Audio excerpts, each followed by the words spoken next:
ଶେଷ ଚୈତ୍ରର ସମ୍ବାଦ। ଲେଖକ ଶ୍ରୀ ଅଖିଳ ମୋହନ ପଟ୍ଟନାୟକ। ଝରା ପତ୍ରର ନୂପୁର ବଜାଇ ବହୁବାର ଚୈତ୍ର ଆସିଛି ରତିକାନ୍ତଙ୍କର ଜୀବନରେ। କିନ୍ତୁ ଆଜିର ଏହି ଚୈତ୍ର ଯେମିତି ରତିକାନ୍ତଙ୍କ ପାଇଁ ଏକ ବିଶେଷ ସମ୍ବାଦ ବହନ କରି ଆଣିଥିଲା। ରତିକାନ୍ତଙ୍କର ବୟସ କେତେ? 42 କି 43? ସେଥିପ୍ରତି ଆଦୌ ସେ ମନୋଯୋଗୀ ନୁହନ୍ତି। କିନ୍ତୁ ସେ ନିଜେ, ତାଙ୍କର ପରିବାର ଓ ବନ୍ଧୁ ମହଲ ଗୋଟିଏ ସତ୍ୟ ଜାଣନ୍ତି ଯେ ସେ ବହୁଦିନୁ ଯୌବନକୁ ପଛରେ ପକାଇ ଆସିଛନ୍ତି।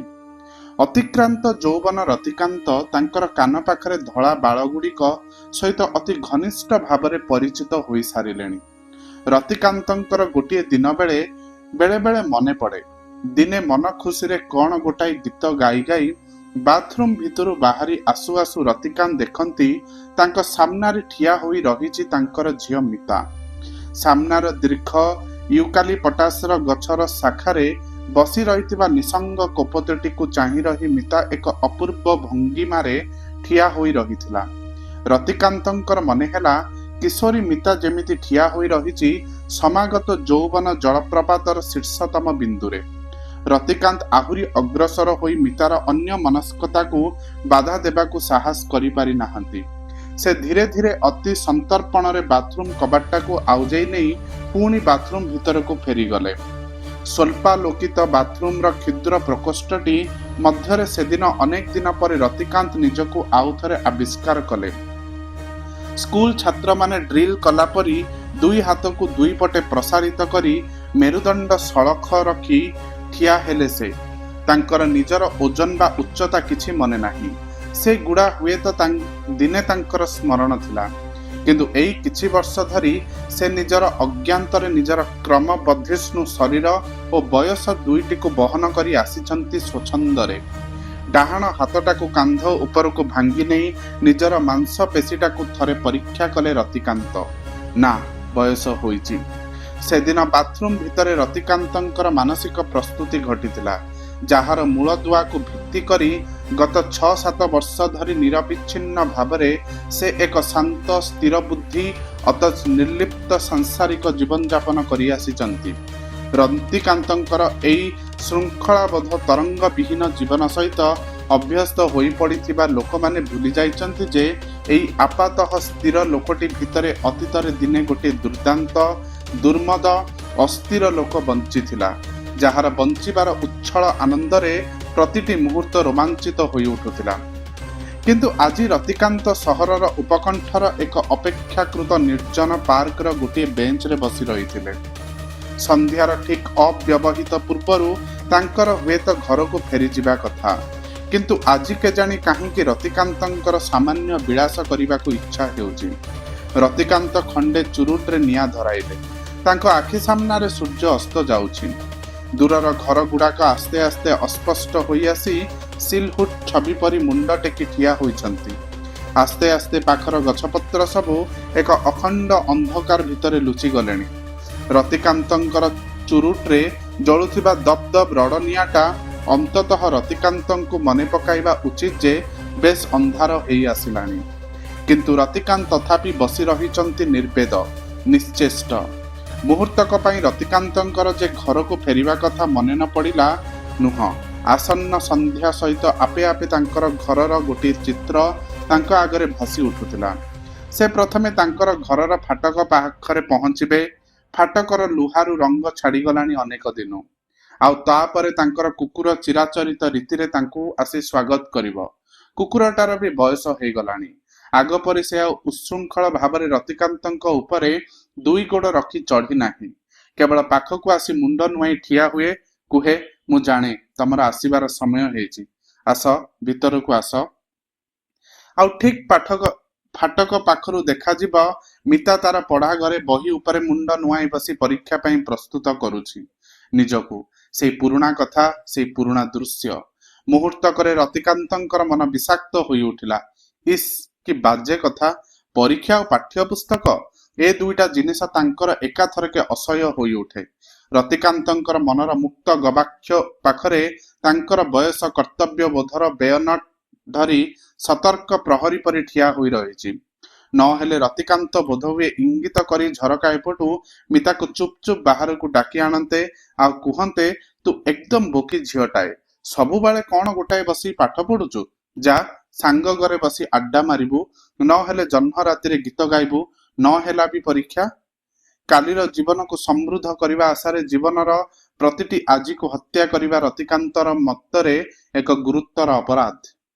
ଆକାଶରେ ଚନ୍ଦ୍ର ଉଠି ଆସିଲାଣି। ଶୁକ୍ଳ ତ୍ରୟୋଦଶୀର ଉଜ୍ଜଳ ଚନ୍ଦ୍ର ଆକାଶରେ ମାତାଲ ପରି ଢଳି ଢଳି ଚାଲିଛି।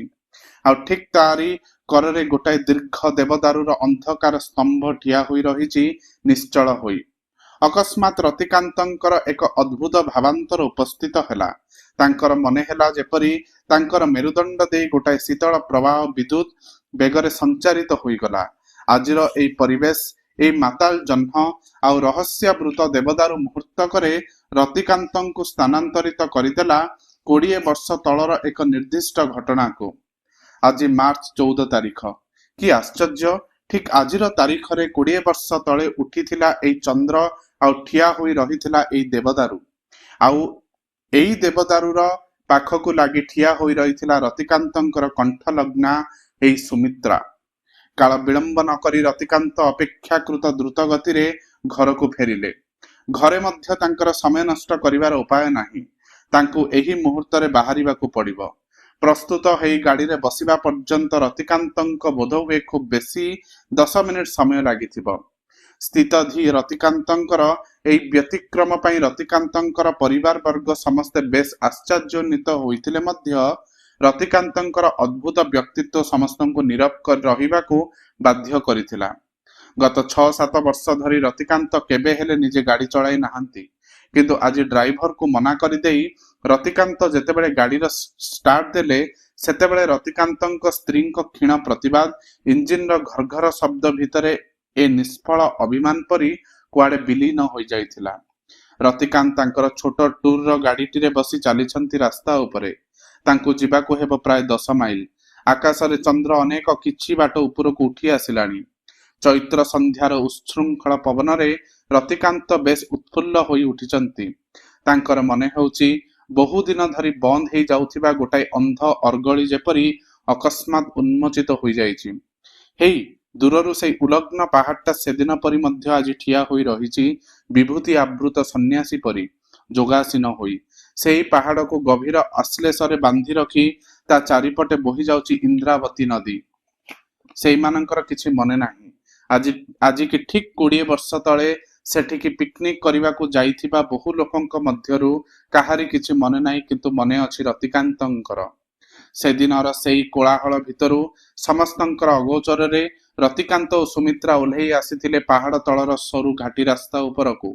ରାସ୍ତା ଉପରକୁ ଆସି ସେମାନେ ଟିକେ ଆଶ୍ୱସ୍ତ ଅନୁଭବ କରିଥିଲେ।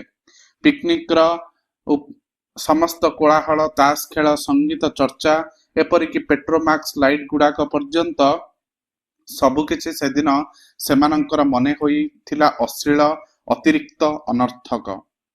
ଆକାଶର ଚେନାଇ ଜହ୍ନ ଆଉ ଗୋଟିଏ ଦେବଦାରୁ ଗଛ ସେମାନଙ୍କର ପରିବେଶଟିକୁ ସମ୍ପୂର୍ଣ୍ଣ କରିବା ପାଇଁ ଯଥେଷ୍ଟ ଥିଲା। ସହରକୁ ବେଶ୍ ପଛରେ ପକାଇ ଦେଇ ଆସିଲାଣି ରତିକାନ୍ତଙ୍କର ଛୋଟ ଟୁର୍ ଗାଡ଼ିଟି। ପାହାଡ଼ ତଳର କ୍ରମ ସଂକୀର୍ଣ୍ଣ ରାସ୍ତା ଦେଇ ଚାଲିଛି ଗାଡ଼ିଟା।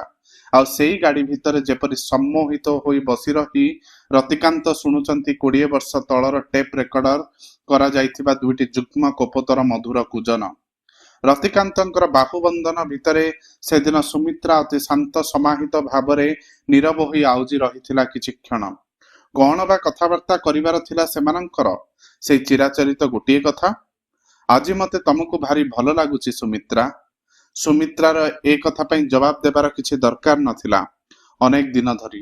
କିନ୍ତୁ ସେଦିନ ସୁମିତ୍ରାକୁ ଜବାବ ଦେବାକୁ ହିଁ ପଡ଼ିବ। ତାକୁ ସ୍ପଷ୍ଟ ଭାବରେ କହିଦେବାକୁ ପଡ଼ିବ ଯେ ସେମାନଙ୍କର ବିବାହ ଅସମ୍ଭବ। ବାପାଙ୍କର ଅବାଧ୍ୟ ହେଇ ବିବାହ କରିବାକୁ ସୁମିତ୍ରା ସାହସ ନାହିଁ। ଅନ୍ୟ ଦିଗରେ ଦିନ ଦୁର୍ବଳ ରତିକାନ୍ତ ମଧ୍ୟ ସେଦିନର ସେଇ ପରିସ୍ଥିତି ଭିତରେ ସୁମିତ୍ରାର ସମ୍ପୂର୍ଣ୍ଣ ଦାୟିତ୍ୱ ଗ୍ରହଣ କରିବାକୁ ଅକ୍ଷମ। ଆଜି ସେମାନଙ୍କର ଶେଷ ଦେଖା। ହୁଏତ ଆଉ ଦେଖା ନ ହେଇପାରେ। ଦେଖା ନ ହେବା ମଧ୍ୟ ସବୁ ଦିଗରୁ ନିତାନ୍ତ ଉଚିତ। ପିକନିକ୍ ଲୋକମାନେ କ୍ଳାନ୍ତ ହୋଇଯିବେଣି। ଭୋଜି ଆରମ୍ଭ ହେବାର ଠିକ୍ ପୂର୍ବରୁ हुए तो कहीं कहीं ए दुईंकर अनुपस्थिति आविष्कार करिपारंती एवं तापरे अवस्थाटा एक बार स्पृहणीय नुहे। सेमानंकु खूब शीघ्र फेरी जिबाकु पड़िबो सेमानंक सहित जोग देबाकु नकली मुखा पिंधि। फेरी जिबार ठीक अव्यवहित पूर्वरु रतिकांत गोटे प्रतिश्रुति दाबी करि बसे। कुह सुमित्रा, आज की ठीक 20 वर्ष परे आमे जे जेउ अवस्था रे थाए ना काहेकि आउ थरे जेमिति आमर एठी देखा हुए, ठीक एही पहाड़ तले एठी। प्रतिश्रुति जे केते दूर रक्षा करा जाई पारिबो बा रक्षा करा जिबा उचित सेथि प्रति काहार सेदिन तिळे हेले ख्याल नथिला। बयसर बहु निरर्थक ख्याल परी एटा मध्य गोटाए निरर्थक प्रतिश्रुति। तथापि सेई देवदारू गछकु साक्षी रखी दुई जण जाक एथिरे प्रतिश्रुति होइथिले। रतिकांतर टूर गाड़ी घाटी उठिबाकु आरंभ करिछि। रतिकांत भाबुचंती केवल सुमित्रार कण 20 वर्ष तलर से क्षीण अर्थहीन प्रतिश्रुति मने थिबो। आजिकाली केउठी सुमित्रा? बहु दिन धरी रतिकांत सुमित्रार कौनसी खोज खबर रखि नाहांती। सुमित्रा हुए तो भारत वर्ष बाहर को चली जाइछि या भितरे। किंतु रतिकांतंकर ए अद्भुत ख्याल काहेकि? किंतु किए जणे हुए तो सुमित्रा आसी रतिकांत पई सेठी अपेक्षा करिछि। निर्जन आ संकीर्ण घाटी रास्ता उपरे रतिकांतंकर गाड़ी उठी चलीछि उपरकू आहुरी उपरकू। मटरर आलुओरे दुई करर जंगल भितरे सरु रास्ताटा देखा जाउछि खंडे इस्पातर धारुआ छुरी परी। आ खूब अल्प बाट सेई दूररु सेई देवदारू गछटा स्पष्ट देखा जाउछि। मटरटा जेतिके आगुक आसुछि रतिकांतंकर उत्कंठा आ उद्वेग बढ़ी चलीछि आहुरी उपरकू। खूब अस्पष्ट भावरे देखा जाउछि सेई देवदारू गछ मूलरे ठिया होइछि गोटे नारी मूर्ति। उत्कंठा और आनंदर अतिशय्य रतिकांतंकर समस्त शरीर रे बेपथु आरंभ होइछि। सुमित्रा, तमर कण मने अछि ए दिनर प्रतिश्रुति? किंतु ये कण? देवदारू गछ तले स्थाणु भावरे ठिया होई रहिछि सुमित्रा। जेमिति खंडे पत्थर को हाणी हाणी के सुमित्रार मूर्ति गढ़िछि सेठी। सुमित्रार किछि परिवर्तन होई नाही ए दीर्घ 20 वर्ष भितरे। किंतु ये कण संभव? ए 20 वर्षर दीर्घ समय सुमित्रार मुह उपरे कौनसी छाप रखी जाए नाही। सुमित्रा ठिया होई रहिछि मृत्युंजयी, कालजयी, अनंत यौवना उर्वशी परी। गाड़ी रे ब्रेक देले रतिकांत। मटर आलुओटा तथापि जलुछि संकीर्ण पार्वत्य पथरटी को प्रखर आलुओर स्रोतर उद्भासित करी। रतिकांत उन्माद परी दुई हाथ उन्मुक्त करी गाड़ी ओह्लाई सुमित्रा आड़क अग्रसर हेले। किंतु सुमित्रा दुई हाथ आगक प्रसारित करी केवल इंगितर जेमिति कहूछि, आउ आगक आस नाही रतिकांत, मते स्पर्श कर नाही। किंतु सुमित्रार मुहरे कथा नाही। रतिकांत तथापि अग्रसर हेले। सुमित्रार प्रतिटी अंग भंगी आहुरी अनुनय विनयर मुख मिनति स्पष्ट होई उठिछि। किंतु रतिकांतंकर स्नायु केन्द्र उत्क्षिप्त होई उठिछि। रतिकांतंकर प्रसारित बाहु जुगलरू निजକୁ रक्षा करी बाकु जाई सुमित्रा गोटाए लंफरे डेई पड़िला रास्तार अन्य पटकू। ठिया हुआ सुमित्रा, जाओ नाही। विचार बुद्धि शून्य भावरे चित्कार करी उठिले रतिकांत। सुमित्रा निरुत्तर। रतिकांतंकर कर्कश चित्कार प्रतिध्वनि केवल पर्वत उपत्यकारु दोहरे दोहरे फेरी आसिला। सुमित्रा आउ गोटाए लंफरे घाटीर तळकू डेई पड़िला। आउ ता सहित मध्य तळकू डेई पड़िले प्रसारित पानी रतिकांत सुमित्रा को आलिंगन करिबार निष्फल प्रयास रे। रतिकांतंकर शेष चित्कार सुमित्रा केवल प्रतिध्वनि छଳରେ घूरी बुलिला से पार्वत्य उपत्यकार निर्जन वायुमंडल मथित करी। आकाशरे त्रयोदशेर चंद्र खंडे कला बादल कबलित होई जंत्रणारे छटपट करुथिला।